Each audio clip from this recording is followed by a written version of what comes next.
بسم اللہ الرحمن الرحیم. السلام علیکم. میں سید عمران شفقت ایک دن کی تاخیر سے آپ کی خدمت میں حاضر ہوں. خبر جو ہے وہ پاکستان کے دو بڑے مسائل کی نشاندہی ہے، یا پاکستان کے دو بڑے مسائل جو پاکستان کے ایک اعلیٰ ترین عہدیدار نے بتا دیے ہیں کہ وہ مسائل اصل میں ہیں کیا، بلکہ ان کا عملی مظاہرہ کر کے بتا دیا ہے. اور یعنی کہ وہ خود جس بیماری کا انہوں نے اظہار کیا ہے کہ ہمارا سب سے بڑا مسئلہ یہ بیماری ہے، جو آلموسٹ ہم سب اس میں مبتلا ہیں. خبر اس میں یہ ہے کہ وہ جو اس بیماری کی نشاندہی کر رہے ہیں، پاکستان کی ایک بڑی اہم شخصیت، وہ خود اس بیماری کا شکار ہیں. تو اب آپ خود بتا دیں یا حساب لگا لیں کہ اس ملک میں شفا یاب کون ہے. تو جو بیماری بتانے والے ہیں وہ خود اس بیماری، اس وائرس کے مرض میں مبتلا ہیں. تو وہ میں آپ کے ساتھ شیئر کروں گا، لیکن ایک دن کی تاخیر جو ہے اس کی وجہ آپ کو بتانا ضروری ہے. پرسنل ہے لیکن ہم بہت تکلیف میں ہیں. یاسر منیر ہمارے مینیجنگ ڈائریکٹر تھے 999 کمیونیکیشن کے. ہمارا ان کا ساتھ تقریباً 17 سال کا تھا. جب ہم جناح اخبار میں تھے تو وہ BCom کر کے آئے تھے، اور بڑا ایک چھوٹا سا بچہ، بڑا کیوٹ سا، بڑا معصوم سا چہرے، اور وہ معصومیت اس کے چہرے سے 29 تاریخ تک نہیں گئی. اس کے چہرے سے 29 اگست کو اس کا ایکسیڈنٹ ہوا. میں بہت مختصر کر کے آپ کو بات بتانے لگا ہوں. ہم یہاں پہ نہیں تھے، ہم کافی سارے دوست جو تھے وہ اسلام آباد میں تھے، اور اسلام آباد میں رات کو تقریباً 11 بجے ہمیں فون کال آئی کہ جی کہ یاسر صاحب کا ایکسیڈنٹ ہو گیا. تو ایکسیڈنٹ وہ ان کو اپنے ایک دوست کی طرف جانا تھا، وہ بھی ہمارے کلیگ ہیں، زرغام بڑائچ ان کا نام ہے. تو ان سے انہوں نے ملنے جانا تھا بیریا ٹاؤن. تو چونک کے قریب وہ جا رہے تھے، تو چونک کے قریب لاہور میں ایک جگہ ہے، یا لاہور سے آپ قدرے باہر آپ کہہ لیں، ملتان روڈ ہے، اور بڑی ہیوی ٹریفک ہوتی ہے وہاں پہ. تو پتہ نہیں اب چل سکا ابھی تک، آج کی تاریخ تک، کہ ان کو کس نے ہٹ کیا. تو چونکہ وہ ان کا گھر بالکل ہمارے دفتر کے ساتھ تھا، اور وہ گھر یا دفتر، یہ تیسری جگہ ان کی کوئی تھی نہیں. یا کسی بینک میں جانا ہے، یا کسی کی طرف جانا ہے، کسی ایڈورٹائزنگ ایجنسی، واٹس ایور جہاں پہ بھی جانا ہے انہوں نے، تو وہ دفتر کے کسی کام جانا ہے. اور وہ مطلب یہیں پہ ہمارے آس پاس ہوتے تھے ہر وقت، یا تو ہماری آنکھوں کے سامنے ہوتے تھے، نہیں تو ایک فون کال کے اوپر ہوتے تھے. تو وہاں پر ہمارے جو CEO ہیں وہ ان کو میسج کیا انہوں نے 6 بجے. تو وہ ان کی ایک عادت تھی، وہ یعنی آپ حساب لگائیں کہ جس طرح ہم فون کے ساتھ بہت زیادہ اٹیچ ہوتے ہیں نا اپنے اسمارٹ فون کے ساتھ، وہ نہیں تھے. وہ جب دفتر میں ہوتے تھے یا جہاں پر وائی فائی ہوتا تھا تو ان کا اسمارٹ فون جو ہے وہ اسمارٹ فون ہوتا تھا. ادروائز وہ ان کے لیے فون جو ہے نا وہ بس فون سننے والی ایک چیز تھی، اس سے زیادہ کچھ نہیں. تو وہ ہمیں تو عادت واٹس ایپ کے اوپر ہے. تو وہ ہمارے CEO نے ان کو میسج کیا 6 بجے. تو وہ بائک پہ تھے یا پتہ نہیں کہاں پہ تھے کہاں پہ نہیں. تو 6 بجے سے یعنی کہہ رہے ہیں کہ پہلے رابطہ اگر ہوا تھا، میرے نوٹس میں ہے کہ 6 بجے کے بعد ان سے رابطہ نہیں ہو سکا. 11 بجے ہمیں خبر ملی، کیونکہ دفتر سے ایک عاطف ہمارا ایک کلیگ ہے، اس نے کوئی کام تھا ان کو فون کیا. تو کسی اجنبی بندے نے فون اٹھایا، تو اس نے کہا کہ جی یہ بندہ سڑک پہ گرا پڑا ہے اور زخمی ہے. میں نے مطلب یہ پولیس والے یہاں سے گزر رہے تھے، گشت کر رہے ہوتے ہیں جو ایک موبائل پولیس کی، تو ان کو روکا ہے. تو فون کھولنے کی کوشش کر رہے تھے، لاک تھا فون. تو ہم بڑے پریشان تھے کہ آپ کی کال آ گئی، یہ آپ جو بھی ہیں اور یہ جو بھی صاحب ہیں جن کا یہ فون ہے وہ یہاں پر پڑے ہیں. تو انہوں نے کہا جی آپ بلائیں ذرا کسی 1122 کو. تو وہ کال کی انہوں نے، وہ صاحب بڑے کوآپریٹو تھے.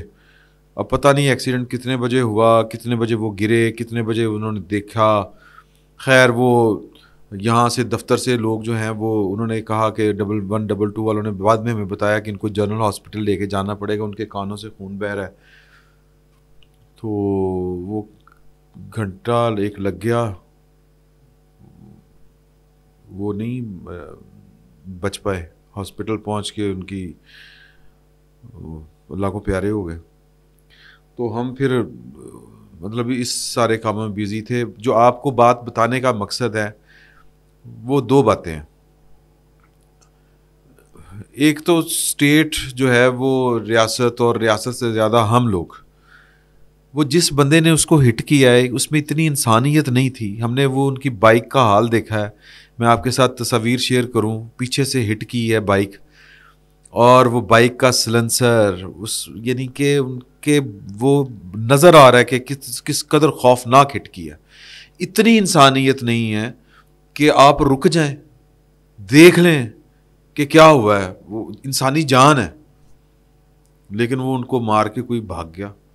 اب وہ کوئی اللہ کا بندہ جس کے دل میں کوئی رحم تھا، پتہ نہیں اس کو کوئی فرشتہ کتنی دیر میں آیا.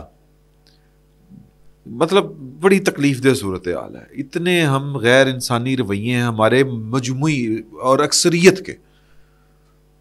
اور پھر ابھی تک وہ پتہ نہیں ہے کہ وہ ٹرک تھا، وہ گاڑی تھی، وہ کیا تھا. کیونکہ اسٹیٹ یہاں پر جو ہے وہ بڑے مسئلے ہیں اس کے کہ آپ سیف سٹی والوں کے کیمرے چلتے بھی ہیں کہ نہیں چلتے. ہم نے تو دیکھے ہیں کہ نہیں چلتے. کوشش کر رہے ہیں کہ کوئی فوٹیج مل جائے، کوئی لوکیٹ ہو جائے. سر جو تہذیب یافتہ نہیں، ترقی یافتہ ممالک میں پہلی بات تو یہ ہے کہ ایک عام شہری رسپونڈ کرتا ہے. اگر کسی سے گاڑی ہٹ ہوئی ہے تو 90% لوگ آپ کو وہیں پہ رک جاتے ہیں کہ جی ایکسیڈنٹ، جان بوجھ کے قتل نہیں کیا. تو ایک غفلت مجرمانہ بھی ہوتی ہے. یہ قتل بن گیا یاسر کا. بہرحال میں چونکہ یہ اگین کیونکہ ہمارے لیے یہ مسئلہ ہی کوئی نہیں ہے، یہ ایک سماجی برائی ہے ہمارے اندر.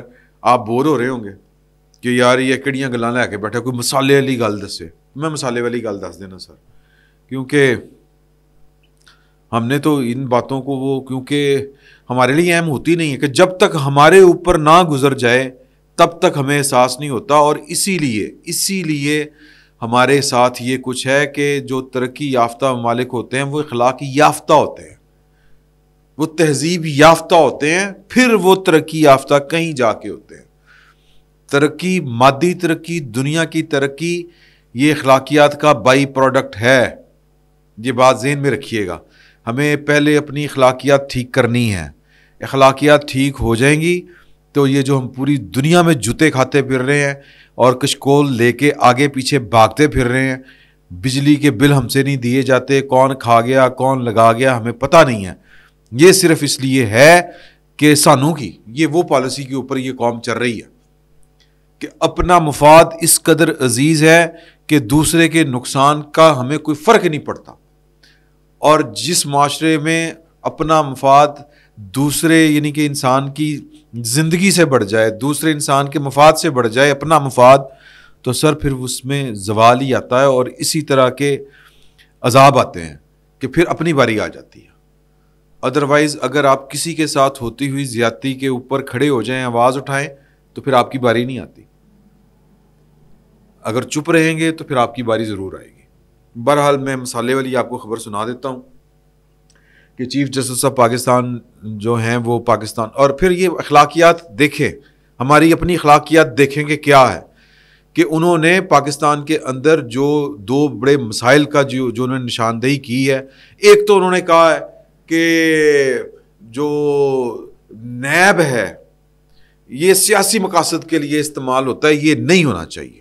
نیب میں ترامیم کے خلاف جو درخواست ہے اس کے اوپر وہ سماعت ہو رہی تھی، اور میرا دل تو چاہتا ہے کہ میں آپ کو ایک ایک حرف اس خبر کا پڑھ کے سناؤں کہ بے نامی دار تو بیسیکلی وہ ہوتا ہے کہ جی کہ جو آمدن یعنی آمدن سے زائد جو اثاثے ہوتے ہیں اس سے ہوتا ہے کہ بھئی اب بار سارا کا سارا جو ہے کہ وہ پروسیکیوشن کے اوپر ڈال دیا گیا ہے. پہلے یہ ہوتا تھا کہ آپ بتائیں گے، آپ پر الزام لگے گا کہ اے کڑی کتھوں لئی ہے، یا یہ جو گھر ہے یہ آپ کا کہاں سے آیا، آپ تو اتنے امیر آدمی نہیں ہیں، آپ کو پھر وہ ثبوت دینے پڑیں گے. اب کیا ہے کہ اب پہلے پروسیکیوشن کو ڈھونڈنا پڑے گا، یعنی کہ اور میں سمجھتا ہوں کہ دونوں باتیں ٹھیک ہیں، دونوں ٹھیک ہیں. اصل چیز ہے کہ ہم لوگ کیا ہیں، اصل چیز یہ ہے. قانون کوئی برا نہیں ہوتا، اس پر عمل درآمد کرنے والے اچھے یا برے لوگ ہوتے ہیں، اچھے یا برے معاشرے ہوتے ہیں. میں قانون کی پیچیدگیوں میں جائے بغیر صرف آپ کو چیف جسٹس آف پاکستان نے دو مختلف مقدمات میں سنائی ہیں، اور خود ان کا عمل دیکھیں تو آپ کو پتہ چل جائے گا کہ ہمارا واقعی مسئلہ کیا ہے، کہ ہم اچھی بات جو ہے وہ صرف زبان سے کرتے ہیں، اس پر یقین نہیں رکھتے، عمل نہیں کرتے. ادروائز اچھی باتوں سے دنیا بھر کی لائبریریوں میں پڑھی کتابیں، ان میں کالے حرف ساری اچھی باتوں سے متعلق ہیں. آج تک آپ نے ڈکیتی مارنے کے 300 زرعی اصول کہیں پر پڑھے لکھے جو ہیں وہ پڑھے ہیں؟ آپ نے کوئی کتاب پڑھی ہے کہ جس میں بتایا گیا ہو طریقہ کہ جناب کے کسی کے گھر میں چوری کرنے کے 50 سنہری اصول کون سے ہیں؟ آپ نے کوئی آج تک اس طرح کی کتاب پڑھی ہے جس میں لکھا گیا ہو کہ قتل کرنے کے 300 طریقے جو ہیں وہ آپ سیکھیں؟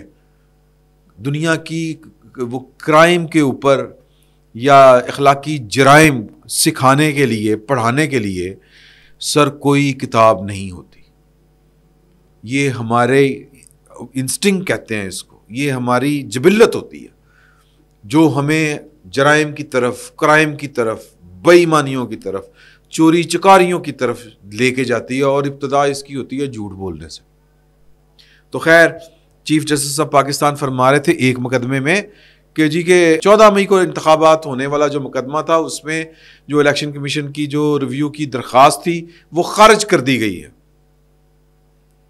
منافقت کا لیول چیک کریں آپ کہ چونکہ پتہ ہے کہ 14 مئی میں ویسے اس فیصلے کے خلاف ہوں، کیونکہ وہ فیصلہ ایک بدنیتی کی بنیاد کے اوپر تھا، وہ پورے کی پوری ایک پولیٹیکل انجینئرنگ تھی کہ جی کہ پہلے یہ کام 2-4 کریں گے، عمران خان صاحب کے پاس یہ والا ہتھیار آ جائے گا، پھر وہ اسمبلیاں توڑیں گے، اور پھر اسمبلیاں توڑ کے وہ وقت سے پہلے الیکشن کروائیں گے، سارے صوبوں میں ہوں گے، ادھر ادھر ہوں گے، جنرل الیکشن ڈکلیئر کر دیں گے، ریاست کو مجبور کر دیں گے، عمران خان صاحب پھر آئیں گے، آصم منیر کو گھر بھیجیں گے، فلاں کو واپس کریں گے، چیف جسٹس آف پاکستان کو ایکسٹینشن دیں گے، 2/3 میجارٹی سے آئیں گے. یہ ان کے ڈیزائن تھے.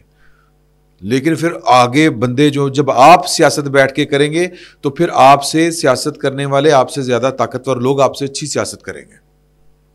تو اچھی سیاست ہوئی.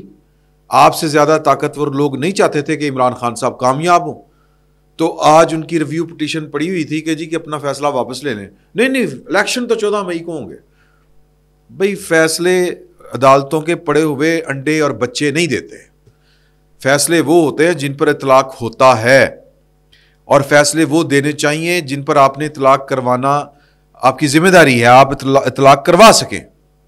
تو اس فیصلے کے اوپر اگر اطلاق نہیں ہو رہا تھا تو آپ وزیر اعظم کے اوپر اور اس حکومت کے اوپر سر توہین عدالت کی کارروائی کرتے. اگر آپ اپنے فیصلوں میں، اگر آپ کے فیصلوں میں صداقت ہوتی، آپ کے اندر اخلاص ہوتا، ان فیصلوں کے پیچھے نیک نیتی ہوتی، آپ کی نیک نیتی ہوتی، اعلیٰ عدلیہ کے چیف جسٹس کی نیک نیتی ہوتی، سپریم کورٹ آف پاکستان کے چیف جسٹس کی نیک نیتی ہوتی، وہ دل سے سمجھ رہے ہوتے میں ٹھیک کر رہا ہوں، تو پھر سر اخلاقی جرت اتنی آ جاتی، اللہ تعالیٰ دے دیتا ہے، اور اخلاص میں برکت ہوتی ہے. پھر آپ کھڑے ہوتے کہ آئیں یہ فیصلہ دیا تھا، اس پر عمل کس نے نہیں کیا. سر چیف الیکشن کمشنر جو ہے وہ کوئی نوری مخلوق نہیں ہے، گوشت پوست کی مخلوق ہے. وزیر اعظم سٹیل کا نہیں بنا ہوا، چیف آف آرمی سٹاف اسی پاکستان میں سرکاری ملازم ہے. آپ نے اگر فیصلہ دیا تھا پھر اس کے اوپر عمل درآمد نہ کرنے والوں کے خلاف توہین عدالت کی کارروائی کرتے، لیکن آپ نہیں کر سکتے تھے، کیونکہ جو الزام آپ لوگوں پہ لگاتے ہیں اور جو اخلاقیات کے پارٹ آپ زبان سے پڑھ کے سناتے ہیں وہ سب جھوٹ ہے، فریب ہے، منافقت ہے. یہی ہمارا مسئلہ نمبر 1 ہے کہ ہم اچھائی کی صرف بات یہاں سے کرتے ہیں، اچھی بات. جب عمل کی باری آتی ہے تو ہم گند کرتے ہیں. اگلی بات کہ جی کہ پاکستان میں ہمیشہ جو ہے وہ نیب کا قانون جو ہے وہ سیاسی انتقام کے لیے استعمال ہوتا ہے. آج آپ کو پتہ چلا نیب کے قوانین آپ نے استعمال کیے نہیں، کسی کے خلاف سیاسی انتقامی کارروائیاں آپ نے نہیں کی. پاناما کیا تھا، کاما کیا تھا، اور پھر جناب بے نامی دار بہت بڑا جرم ہے کہ اثاثوں سے زائد جائیدادیں بنانا ایک جرم ہے، بالکل جرم ہے. تو پہلے اپنے گھر میں، اپنے گریبان میں جو ہے وہ ذرا جھانک کے دیکھیں. جسٹس مظاہر علی اکبر نقوی جن کے بارے میں آپ خاموش پیغام دیتے ہیں، ان کے خلاف ریفرنس پڑے ہوئے ہیں.